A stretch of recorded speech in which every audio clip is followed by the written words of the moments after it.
어머니, 이번 설에는 내려갈 수 있을지 잘 모르겠어요. 그래, 바쁘면 어쩔 수 없지. 괜찮다.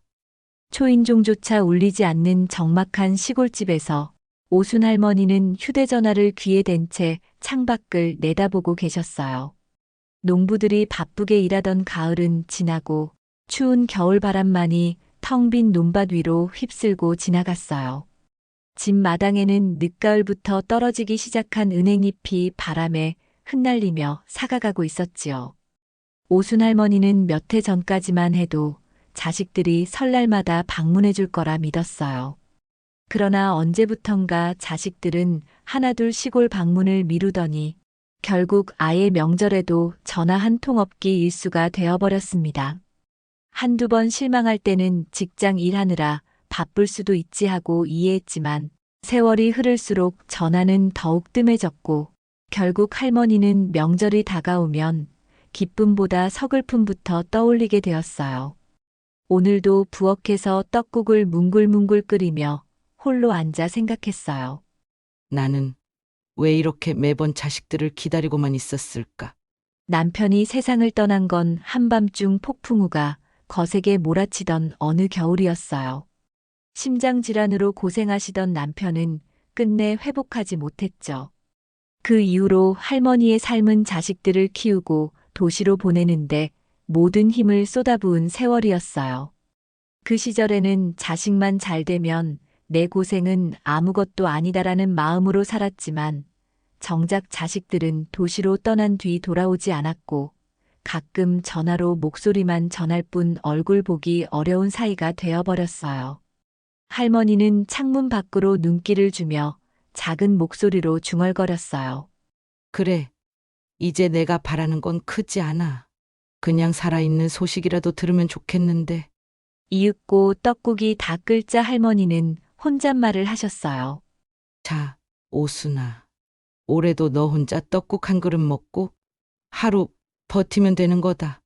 이름까지 불러가며 스스로를 다독이려 했지만 왠지 모르게 목구름이 치밀어 오르려고 했어요. 떡국 그릇을 들고 마루에 앉아 식사를 시작했지만 허전한 마음은 사라지지 않았습니다. 문득 옛 사진첩이 눈에 들어왔어요. 남편과 함께 찍은 결혼식 사진, 어린 자식들이 재롱 부리던 사진들이 바래진 채로 껴 있었죠. 그땐 참 소란스럽고 행복했었지. 할머니는 사진들을 쓰다듬으며 지난 날을 떠올렸어요. 울고 웃던 일이 이렇게 많은데 지금 내 곁에 남은 건 고요함과 외로움뿐이라니. 할머니가 그렇게 물끄러미 회상의 시간에 잠긴 순간 문득 문 밖에서 인기척이 느껴졌어요. 워낙 한적한 시골이라 작은 소리에도 민감했지요. 혹시나 자식들이 찾아온 건 아닌지 괜스레 가슴이 두근거렸어요. 문으로 다가가자 낯선 목소리가 들렸습니다. 이 집에 사람 계십니까? 택배 왔습니다. 할머니는 허탈한 미소를 지었어요. 명절이면 가끔 자식들이 선물 대신 택배로만 마음을 전한 적이 떠올랐기 때문이었어요. 택배 기사가 건네준 상자는 도시의 대형마트에서 보낸 곶감 세트였어요. 상자에는 둘째 아들 이름이 적혀 있었지만 따뜻한 메모 한 줄조차 없었어요. 이렇게라도 보내주니 고맙긴 한데 차라리 손편지 한 장이 더 좋았을 텐데. 조금씩 실망과 아쉬움이 쌓인 채 할머니는 상자를 안고 안으로 들어왔어요. 곶감 상자를 탁자에 올려놓고는 혼잣말을 했어요. 그래, 이거라도 감사하게 받아야지. 나 혼자라도 잘 먹고 잘 살아야 해. 할머니는 다시금 마음을 다잡았어요. 설 명절에 찾아오는 외로움을 어떻게 달랠까 고민하면서도 매년 반복된 이 상황에 나름 익숙해져 버린 자신을 발견했어요. 이렇게 고요한 설날 아침이 지나가려는 찰나 전화기가 울렸습니다. 발신자 이름은 첫째 아들 성진. 할머니는 반가운 마음과 동시에 복잡한 감정을 동시에 느끼며 전화를 받았죠. 엄마, 저 성진이에요. 지금 혹시 집에 계시죠? 그렇지. 오늘이 설인데 어디 갈 곳이 있겠니? 눈길도 녹지 않은 시골 구석에서 할머니는 조용히 전화를 쥐었어요. 아들 성진의 목소리는 예전과 달리 어색한 긴장감이 묻어 있었어요. 그렇게 10여 분이 지났을까 마당 밖에서 자동차 소리가 들렸어요. 할머니는 잔뜩 기대에 부푼 마음으로 대문을 열었어요. 가슴 한편엔 이제야 자식들이 나를 생각해 주는구나 하는 작은 희망이 솟았죠. 엄마, 오래간만입니다. 문 앞에는 첫째 아들 성진이 서 있었어요. 그의 옆에는 며느리와 어린 손자가 따라왔습니다. 그런데 그들의 표정은 어딘가 모르게 밝지 않았어요. 특히 며느리는 서늘한 눈빛으로 주변을 두리번거렸고 손자는 스마트폰 화면에만 시선을 고정하고 있었어요. 그래도 할머니는 반갑게 웃으며 손자에게 말을 건넸어요. 그래. 우리 손주 많이 컸구나. 얼굴 보니까 정말 좋다. 안녕하세요, 할머니. 손자는 형식적인 목소리로 인사를 했어요. 그리 반가워 보이지도 않았지요. 이미 시골집에 오기 전부터 마음이 내키지 않았던 모양이었어요. 할머니는 어색한 기색을 감추고자 서둘러 그들을 안으로 안내했어요. 허름하지만 깨끗이 정돈된 거실로 들어가니 성진은 주변을 둘러보며 낮은 한숨을 내쉬었어요. 엄마, 집 상태가 여전하네요. 좀 수리 같은 건 안 하셨어요? 술이라니. 여긴 혼자 살기엔 충분해. 예전보다 만방비가 조금 오르긴 했지만 나쁘진 않아. 할머니의 말끝에 며느리가 말없이 고개를 돌렸어요. 마치 아직도 이렇게 사느냐는 듯한 미묘한 표정이었죠. 성진은 어색하게 웃으며 입을 열었어요. 엄마, 사실 오늘은 인사도 드릴 겸 사업 관련해서 조언도 받고 싶어서 왔어요. 사업. 뭐가 사업을 한다니. 언제부터 그런 걸 준비했니? 이미 다 큰 아들이긴 하지만 지금껏 별다른 소식을 듣지 못했기에 할머니는 놀란 기색을 감추지 못했어요. 그러자 며느리가 말을 보탰어요. 저희가 도시에서 작은 카페를 열려고 해요. 근데 자본이 좀 필요해서 어떻게 시작하면 좋을지 엄마께 물어보고 싶었어요. 할머니는 순간 아무 말도 못하고 멈칫했어요. 왜냐하면 지금껏 자식들이 찾아올 때마다 대부분 돈 문제가 얽혀 있었기 때문이었어요. 학자금, 결혼자금, 집 장만 자금 등. 그때마다 할머니는 가진 돈을 쥐어짜서 보내주었고 정작 자신의 노후 대책은 제대로 세우지도 못했죠. 성진은 이내 작게 웃으며 손바닥을 비볐어요. 엄마도 많이 힘드신 거 알지만 그래도 우리 가족 아니에요? 잠깐만 투자 개념으로 좀 도와주시면 저희가 사업 성공하면 꼭 갚을게요. 할머니는 성진의 얼굴을 바라보다가 며느리의 반응도 살폈어요. 그런데 며느리는 부엌으로 시선을 돌린 채 신경질적인 표정으로 서 있었습니다. 그리고 갑자기 손자가 중얼거렸어요. 할머니, 세뱃돈은 안 주세요? 설인데. 그 말 한마디에 순간 정적이 흘렀어요. 마치 할머니 댁은 돈을 받을 수 있는 곳이라는 공식이 굳어진 듯 가족 모두 당연한 듯 바라보는 기색이었어요. 할머니는 참았던 감정이 북받쳐 올라오는 걸 느끼면서도 겨우 웃으며 대답했어요. 그래, 알았다. 너부터 세배해볼래? 아, 그냥 주세요. 세배까지 해야 돼요. 손자의 영혼 없는 답변에 할머니는 가슴이 시려웠어요. 이제는 그런 의식조차 귀찮다고 느끼나 싶어 한숨이 절로 났죠. 성진은 무마하려는 듯 할머니 등을 살짝 두드렸어요. 엄마. 애가 아직 예의가 서툴러서 그래요. 요즘 세대가 다 이런 걸 어색해 하더라고요. 하지만 이 상황이 단지 손자의 예의 문제만은 아니라는 걸 할머니는 뼈저리게 느끼고 있었습니다. 자식과 손자의 마음이 이미 시골집을 돈이 나오는 집 정도로 여기고 있다는 느낌이 강하게 들었으니까요. 할머니는 조용히 방 한쪽 장롱을 열어 미리 준비해둔 봉투를 꺼냈습니다. 이거 세뱃돈이라 생각하고 가져가거라. 많진 않아. 그 광경을 본 며느리의 눈빛이 반짝였어요. 그러면서 성진을 향해 눈짓을 주었는데 둘 사이에 흐르는 공기가 왠지 모르게 불편해 보였죠. 마치 이 정도 돈으론 턱없이 부족하다는 메시지를 보내는 듯 했습니다. 점심 무렵 할머니는 오래된 솥에 설렁탕을 끓였어요. 오래전 남편과 함께 살 때부터 즐겨 먹던 음식이었죠. 시골집에선 제법 귀한 식재료였지만 오랜만에 자식들이 왔으니 정성껏 해주고 싶었어요. 식탁에 앉은 네 사람. 묘한 긴장감 속에서 국물을 뜨는 소리만 오갔어요. 성진이 먼저 숟가락을 놓으며 이야기를 꺼냈어요. 엄마, 지금 집이랑 텃밭이 어지간히 넓은 거 아시죠?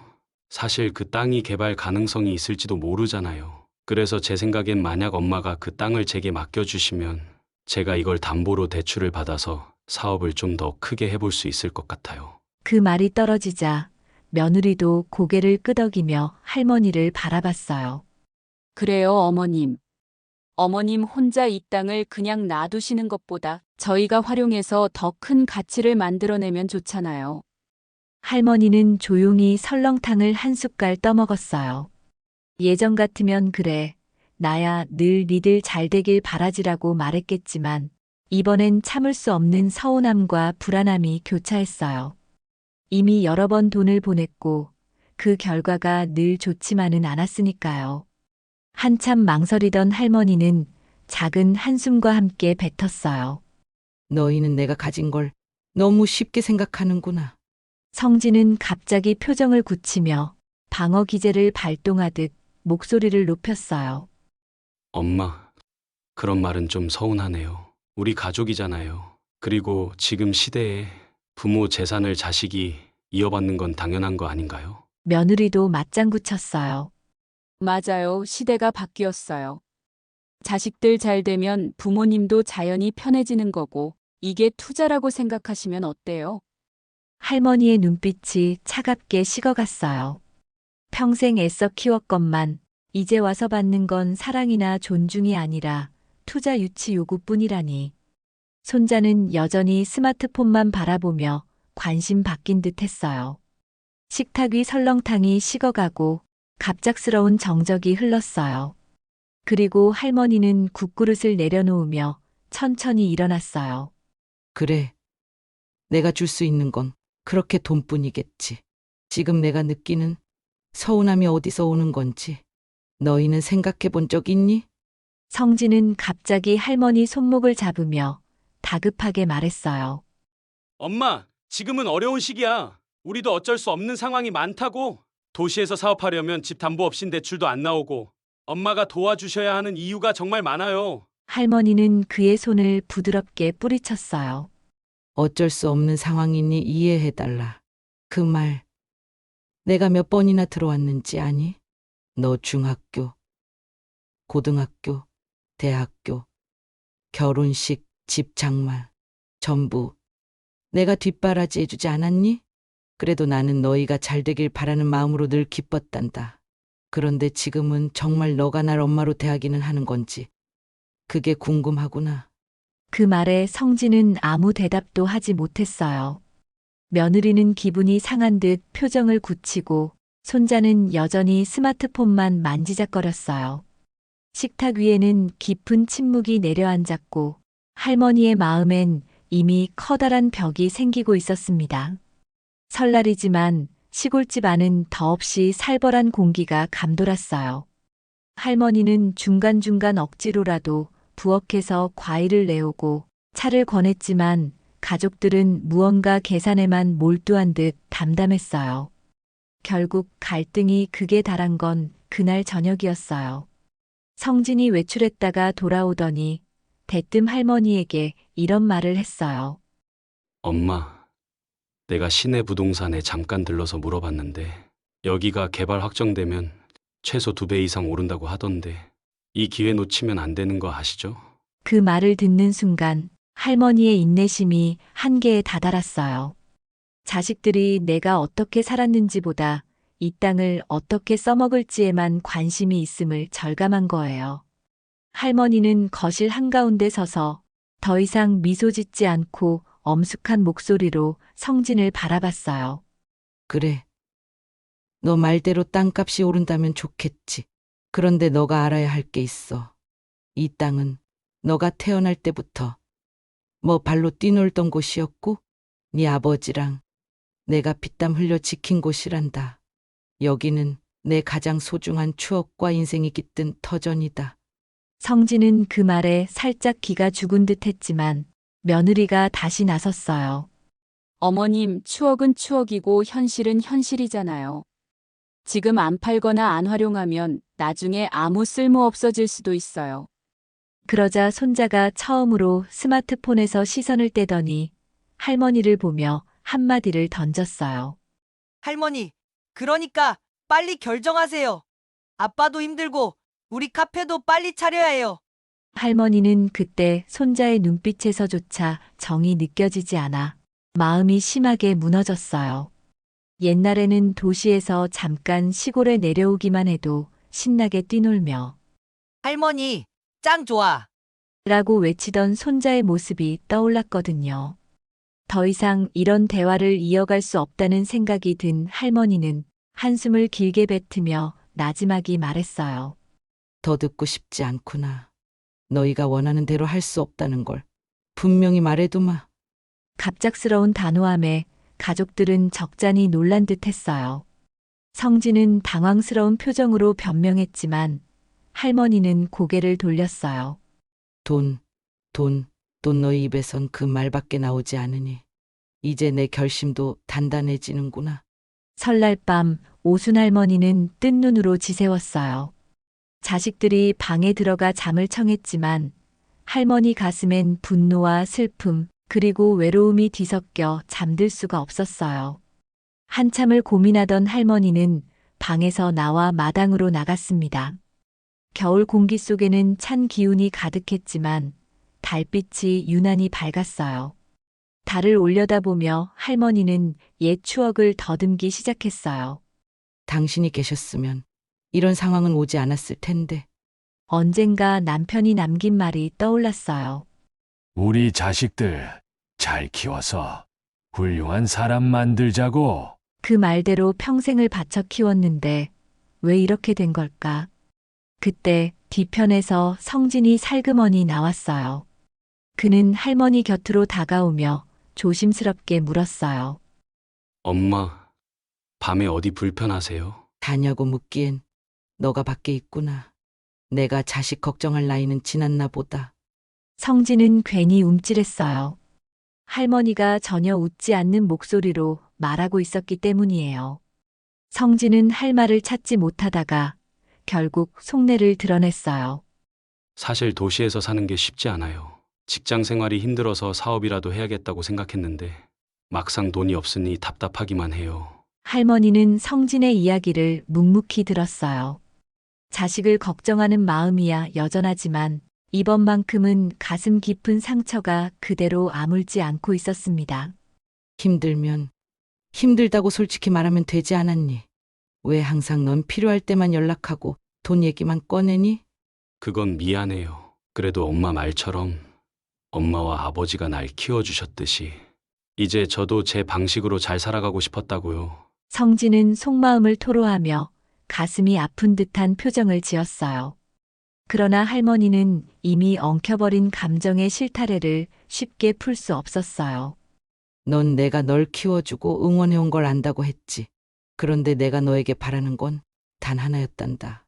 자식으로서의 관심과 진심 어린 마음. 그런데 넌 나에게 지금 그 마음을 보여준 적이 있니? 성진은 잠시 고개를 떨구더니 기어들어가는 목소리로 대답했어요. 엄마, 더 노력할게요. 이번엔 정말 엄마 마음 안 상하게 하려고 했는데 오히려 일이 꼬여버렸네요. 할머니는 눈가가 촉촉해지려는 걸 꾹 눌렀어요. 그리고 다시 한번 단호하게 말했어요. 그렇다고 해서 내가 지금 이 집과 땅을 너에게 쉽게 넘겨줄 순 없어. 그건 내 마지막 자존심이고 네 아버지의 유산이고 너희가 어린 시절부터 뛰놀던 보금자리였어. 그 의미가 단순히 돈으로 환산될 수 없단다. 성진은 더 이상 할 말을 찾지 못했어요. 할머니는 그를 뒤로 한 채 천천히 마당 가장자리를 돌며 자신만의 시간을 가졌어요.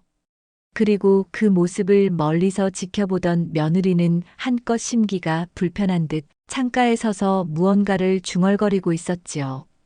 명절 연휴, 둘째 날 아침, 오순할머니는 새벽같이 일어나 마을 어귀를 산책했어요. 한적한 시골 풍경은 평화로웠지만 할머니 마음속은 전쟁터처럼 불안했어요. 이대로 자식들과 완전히 갈라서야 하는 걸까? 아니면 마지막이라도 기회를 더 줘야 하는 걸까? 집으로 돌아오자 거실에서 성진 부부의 다투는 소리가 들렸습니다.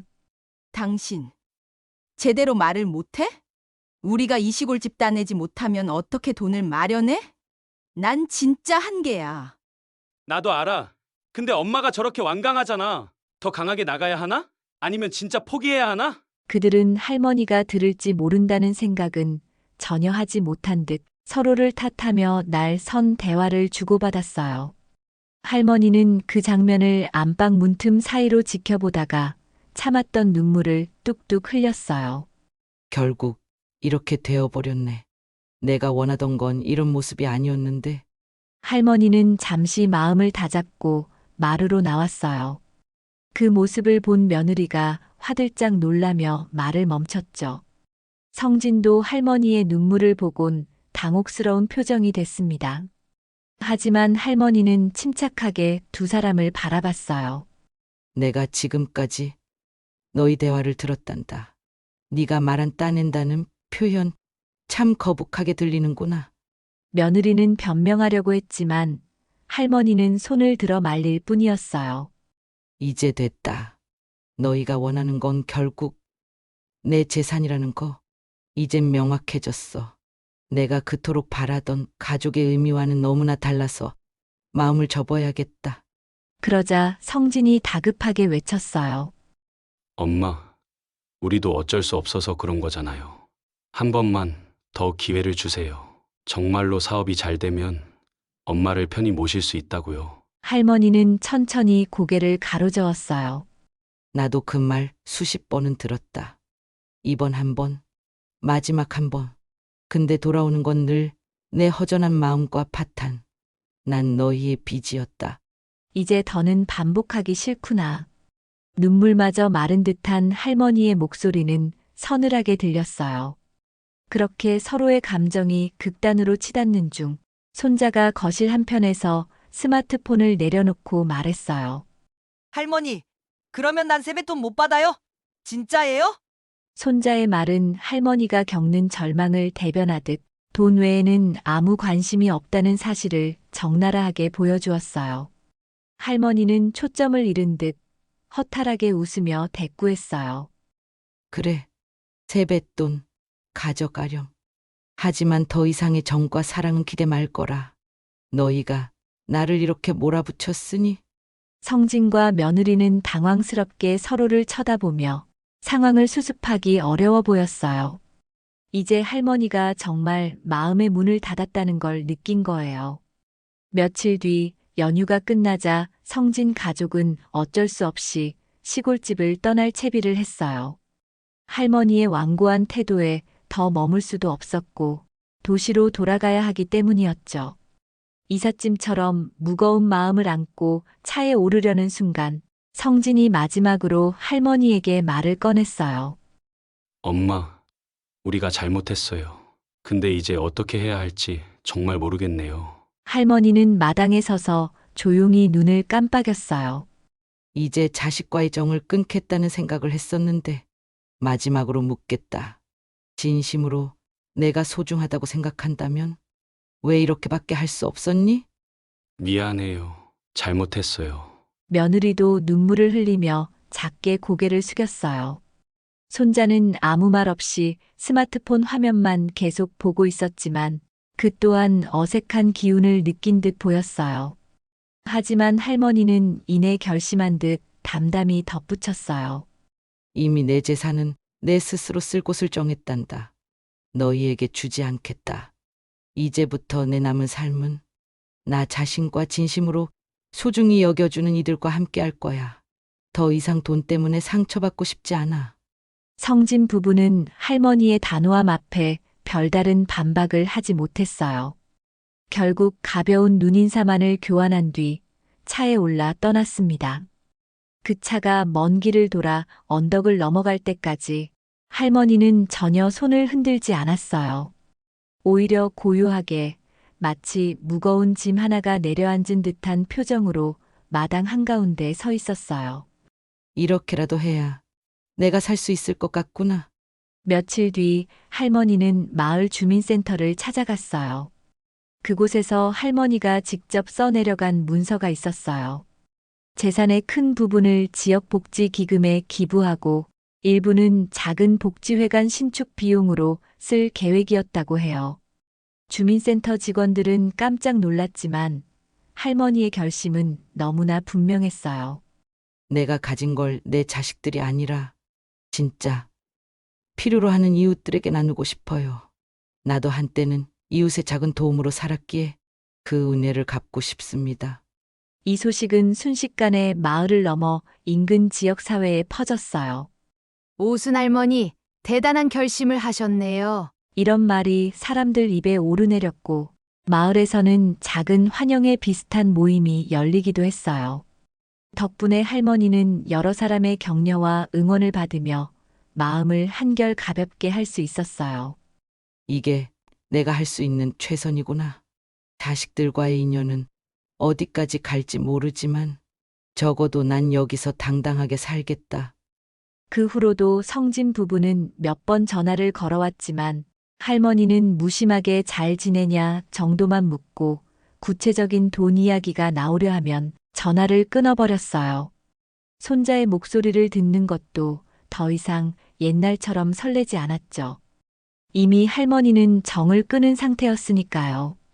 그리고 마을 사람들, 옆집 할머니, 동네 어르신들과 함께 할머니는 새로운 인생을 영위하기 시작했어요. 농사일을 도와주기도 하고 마을 회관에서 열리는 음악회에 참여하기도 하며 예전보다 훨씬 활기차게 살아갔어요. 이젠 나 혼자여도 외롭지 않다. 내게 필요한 건 사랑의 가치를 아는 사람들과 함께 웃는 일이지 돈 문제가 아니란다.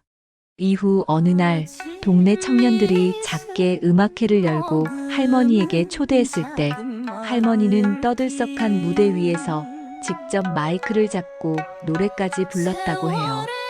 그 노래 가사는 내가 선택한 길을 걷는다라는 메시지를 담고 있었는데 할머니의 구수한 음색과 정서가 모두의 마음을 울렸지요. 우린 모두 스스로 빛날 수 있어요. 제가 그걸 늦게 깨달았지만 지금이라도 깨달아서 다행이랍니다. 그 모습을 지켜보던 사람들은 오순 할머니, 정말 멋지세요. 하며 박수갈채를 보내주었고 할머니는 고마워요. 모두. 라며 쑥스러워했지만 여느 때와 다르게 눈빛이 반짝반짝 빛났어요. 시간이 지나도 자식들과의 갈등이 아물긴 쉽지 않을 거예요. 하지만 할머니가 찾은 길은 비록 가족이라는 이름을 잠시 내려놓더라도 스스로에게 진실하고 떳떳하게 살아가는 길이었어요. 새로운 행복과 자유를 발견한 거지요. 내 인생은 이제부터 내가 주인공이 되어 써내려가는 거다. 다른 누구의 허락도 필요 없어. 그 말처럼 오순 할머니의 새 출발은 홀로 서기의 기적을 보여주었고 주변 사람들에게도 깊은 귀감이 되었어요. 한편 자식들은 뒤늦게 후회하고 반성했지만 할머니 마음속에서 이미 그들이 차지하던 자리는 비워진 지 오래였어요. 이제 그 자리를 마을 사람들, 그리고 자신만의 소소한 행복으로 가득 채워나가고 있었습니다. 소문에 따르면 성진 부부는 사업에 실패해 다시 직장 생활을 시작했다지만 여전히 예전처럼 살기 바쁜 모양이래요. 반면에 오순 할머니는 기부한 재산 덕분에 마을 복지회관이 새로 세워지고 지역 어르신들이 편히 쉴 수 있는 공간도 마련되었죠. 사람들은 그곳을 오순관이라 부르며 할머니에게 깊은 존경과 감사를 표하고 있어요. 어쩌다 성진이 시골집을 찾는 날이면 할머니는 여전히 따뜻한 차와 밥을 내주지만 이전처럼 너가 필요하다면 다 주겠다는 태도를 보이진 않아요. 대신 짧은 인사 정도만 나누고 너가 정말 날 생각한다면 다음엔 그냥 빈손으로 오너라. 라고 말하곤 하죠. 그 말 속에는 돈과 이해관계를 떠나 진정한 가족의 의미를 깨닫길 바라는 마음이 담겨 있어요. 손자는 조금씩 성장하면서 나중에야 할머니의 진심을 알게 될지 모른다는 작은 기대 또한 품고 있지만 할머니는 이제 굳이 그들에게 매달리지 않아요.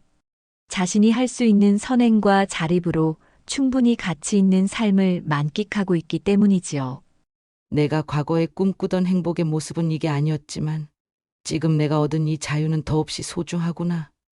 오순 할머니의 삶은 그렇게 새로운 국면을 맞이했어요. 예전의 아픔과 상처는 가슴 어딘가에 남아있겠지만 이제 그것들을 딛고 한 걸음 더 나아가고 있어요. 마을 사람들과 함께하는 소소한 행사, 봄이 되면 피어날 들꽃들, 그리고 겨울이면 창밖에 수북이 내릴 눈까지 이 모든 것을 즐길 준비가 되었다고 말해요. 나 스스로 선택한 길이라면 그것이 곧 나의 행복이다. 설날이라는 명절은 가족과 함께하는 시간이 될 수 있지만 동시에 피할 수 없는 상처의 기억이 될 수도 있다는 사실을 오순 할머니의 이야기가 극명하게 보여주었지요. 그럼에도 불구하고 할머니는 진정한 행복은 나 자신을 사랑하고 나눔을 실천하는 데 있다는 걸 온몸으로 증명하고 있어요. 결국 이 이야기는 가족이라는 이름 아래서도 치열한 갈등이 생길 수 있고 때로는 단절이 필요한 순간이 있을 수 있음을 말해줍니다. 그러나 그 단절이 반드시 불행의 결말만을 의미하는 것은 아니에요. 오히려 나라는 존재를 지키고 더 많은 이들과 따뜻함을 나누며 진정한 자유를 찾을 수 있음을 오순 할머니가 보여주고 있어요. 이렇게 자식과의 연을 잠시 내려놓고 자기 자신에게 집중한 결과 할머니는 홀로 서기에 성공하고 인생의 새로운 꽃을 피우게 되었답니다. 마을 이웃과의 교류, 문화 행사 참여, 독서와 글쓰기 등으로 하루하루를 채워나가면서 전에 없던 웃음을 되찾으셨다고 해요. 설날이면 굳이 외롭다고 느끼지 않아. 이제는 마음이 편안하고 내가 나로서 살아가면 되니까. 이 한마디에 할머니가 진정으로 원하는 삶이 무엇인지 명확히 드러납니다. 불필요한 상처를 반복하기보다는 스스로를 인정하고 소중히 여기는 삶. 그리고 그 에너지를 세상과 나누는 삶이야말로 오순 할머니가 마침내 찾아낸 해답이었어요.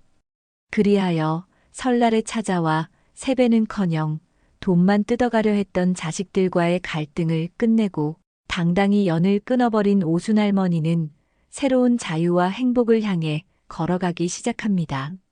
자신이 세웠던 결심과 그 결심을 통해 펼쳐지는 눈부신 순간들을 안고 말이지요. 언젠가 자식들이 진심으로 사과하고 돈이라는 현실적 문제를 떠나 참된 사랑으로 다가온다면 할머니 역시 따뜻하게 맞이해 줄지도 모릅니다. 하지만 그때까지는 이제 오순 할머니의 삶은 오롯이 오순 할머니를 위한 것일 거예요. 내 인생은 내가 주인공으로서 내려가는 소설이다. 더는 누구의 허락도 필요 없다. 이 말처럼 할머니는 외로운 명절의 그림자에서 벗어나 자신이 원하는 진짜 행복을 주도적으로 찾아냈습니다. 그 결말은 결코 씁쓸하기만 한 것이 아니에요. 오히려 사이다처럼 속이 뻥 뚫리는 결단으로 새로운 길을 개척하는 과정이었고, 결국 할머니 자신을 비롯해 많은 이들에게 또 다른 희망을 안겨주었답니다. 그 모습은 이후로도 사람들 입에 오르내리며 진정한 자유를 찾은 어르신으로 불리곤 했어요. 이렇게 오순 할머니의 설날 이야기는 가족이라는 울타리 안에서 상처받은 개인이 스스로 일어서서 나를 지키고 새로운 삶을 가꿔가는 여정을 담아냅니다. 그리고 그 모습이 우리에게 전하는 메시지는 분명합니다. 때로는 가족과 연을 끊는 결단이더라도 진실로 자신을 사랑하고 지킬 수 있다면 인생은 얼마든지 다시 피어날 수 있다는 것이지요. 끝없이 휘몰아치던 갈등의 태풍 속에서도 결국 오순할머니는 고요하고 따뜻한 자유의 순간을 맞이했습니다. 그 순간이야말로 가족과 함께했을 때 느끼지 못한 진정한 행복이 아니었을까요? 여러분도 동의하시나요?